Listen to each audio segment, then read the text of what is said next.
Welcome to Not Milk Never Milk. Subscribe if you're lactose intolerant. You start by confirming permission and role because Teams only lets presenters or organizers record. Once you join, choose the correct account and set your mic and camera. Make sure recording is allowed by your organization and tell participants you will record to meet legal and privacy expectations.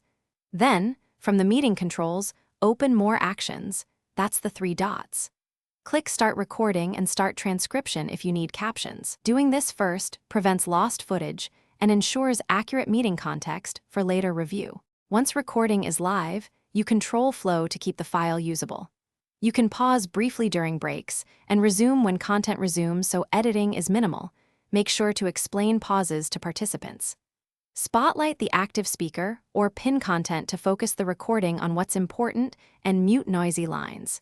If you enabled transcription, check captions for accuracy and correct speaker labels after. Keep an eye on the red recording indicator so you know it's still running throughout the session. When your meeting concludes, stop the recording yourself so the file finalizes. Otherwise, it will stop when the meeting ends, but you might delay processing. After processing, Teams saves the video and transcript to OneDrive or SharePoint depending on meeting type, which makes sharing and permission control easier. Once uploaded, set view or edit permissions and share the link. If playback or upload fails, refresh Teams, check storage quotas, and confirm SharePoint/OneDrive sync. That single check resolves most issues quickly. Thanks for watching. If this was helpful, leave a like and consider subscribing. See you next time.